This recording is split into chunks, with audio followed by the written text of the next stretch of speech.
నా పేరు కుమార్ అండి.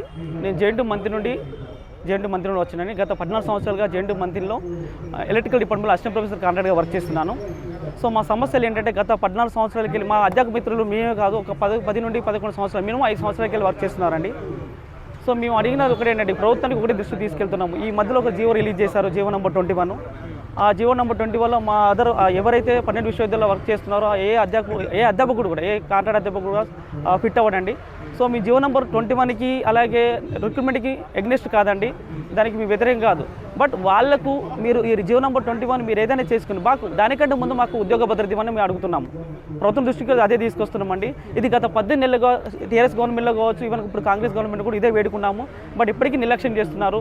ఇది సీఎం దృష్టికి తీసుకెళ్ళిపోవడం అది ఏమవుతుందంటే మధ్యలో ఉన్న ఎవరైతే ఉన్నతాధికారులు ఉన్నారో దాన్ని పక్కుదోవ పట్టిస్తున్నారు. దానివల్ల మాకు చాలా ప్రాబ్లం అవుతుంది. కాబట్టి మేము ఈ ధర్నా చౌక్ కావచ్చు, ఇతరత్ర ఉద్యమాలు కావచ్చు, చివరికి మొన్న మేము ముట్టడి, హైయర్ ఎడ్యుకేషన్ ముట్టడి కూడా జరిగిందండి. సో మాకేందంటే ఒకటి, రెగ్యులేషన్ ప్రక్రియ లేట్ అయిన కొద్దీ మాకు ఇంకా చాలా సమయం పడుతున్నప్పుడు మాకు ఉద్యోగ భద్రత ఇవ్వండి. ఎందుకంటే జేఎల్డిఎల్ పాలిటెక్నిక్లో 60,000 సాలరీ వస్తుందండి. ఈవెన్ యూనివర్సిటీలో వర్క్ చేస్తున్నా, ఇంజనీరింగ్ కాలేజీలో వర్క్ చేస్తున్నా మాకు మాత్రం 47,000 సాలరీ వస్తుందంటే చాలా శోచనీయం. ఒక్కసారి ప్రభుత్వం దృష్టికి చాలాసార్లు తీసుకెళ్ళాము. ఇప్పటికైనా వాళ్ళు మా విషయంలో ఎంతో కొంత న్యాయం చేస్తారని అనుకుంటున్నాం. సానుకూలంగా స్పందిస్తుందని అనుకున్న ప్రభుత్వం ముట్టడి ఎందుకు చేశారు? సార్ మేము ముట్టడి అని వెళ్ళలే అండి. అక్కడ ఉన్న higher education chairman Balakrishna Reddy సార్ని కలవడానికి వెళ్ళాము. సో అక్కడికి వెళ్ళి మేము కలవడానికి వెళ్తే అక్కడ జస్ట్ మేము విన్నవించుకుని వెళ్ళేసరికి వాళ్ళు ఏంటంటే వెంటనే వచ్చేసి మమ్మల్ని అరెస్ట్ చేయడం జరిగింది. అందులో ఇంకో సూచనీయ విషయం ఏంటంటే మా మహిళా అధ్యాపకుల పట్ల కూడా వాళ్ళు కొంచెం దురుసుగా ప్రవర్తించి వాళ్ళని సెల్ వేసి లాస్ట్ ఈవినింగ్ వరకు వచ్చి కూడా భోజనం పెట్టకుండా చేశారండి.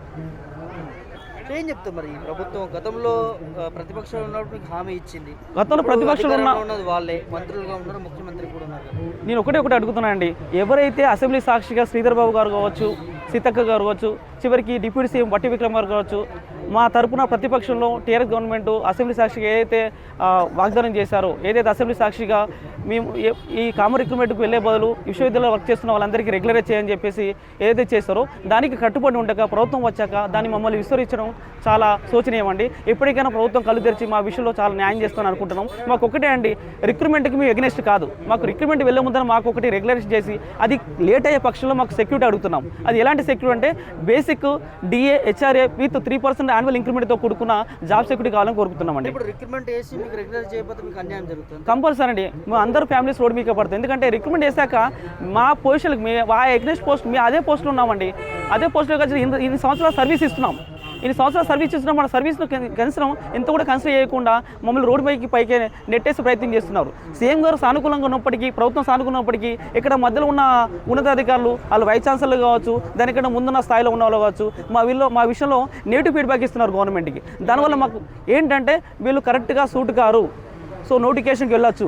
బట్ కరెక్ట్గా సూట్ కానప్పుడు నాకు ఎంబీఏ లాంటి ఎలా వస్తాయండి? ఏ ప్లస్ ఎలా వస్తాయండి? సో విశ్వవిద్యాలయంలో 90% మంది కాంట్రాక్ట్ అధ్యాపకులు వర్క్ చేస్తున్నప్పుడు, 10% మంది రెగ్యులర్ ఫ్యాకల్టీ ఉన్నప్పుడు, 90%తో కాంట్రాక్ట్ అధ్యాపకులతో నడుస్తున్నప్పుడు ఎందుకు ఇలాంటి ఇప్పుడు గోల్డ్ మెడల్ ఎలా వస్తుంది, లేకపోతే ఎన్బీఏ ఎలా వెళ్ళిపోతుంది, నాక్ ఎలా వెళ్ళిపోతున్నారు ఆల్ యూనివర్సిటీస్? ఒకసారి వాళ్ళు గుర్తించుకోరు. చేశామండి, వాళ్ళు కూడా స్పందించారు. ఒకసారి మన వాళ్ళే తెలంగాణ యూనివర్సిటీలో రీసెంట్గా ఒక 15-20 డేస్ బ్యాక్ ఢిల్లీలో వెళ్ళి మీట్ అయ్యారండి సీఎం గారిని. సో మీ విషయం కూడా పరిస్థితిలో ఉంది, దానికి గురించి ఆలోచిస్తామని చెప్పారు. మధ్యలో ఉన్న ఎవరైతే ఉన్నతాధికారులు ఉన్నారో మా విషయంలో కొంచెం నిర్లక్ష్యం వహిస్తున్నారండి.